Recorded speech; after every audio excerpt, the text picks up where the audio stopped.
hapon po sa inyong lahat. Kami po ay may nasalubong, mali yun. May pasalubong pala galing sa aking pamangkin from Punol. Bakit basa ito?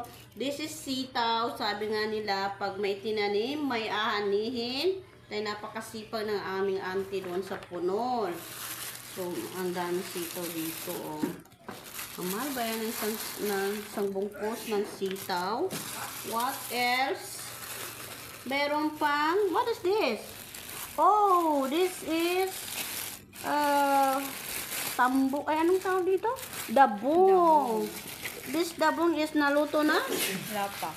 Wala pa. Wow. Sarap nito, mama. It's my mother's favorite. And also, meron din silang dalang parang kinumpleto talaga. Tapos ako may binili akong sari-sari dyan. Okay, what is this? It's a makapuno. Okay, flexing the makapuno.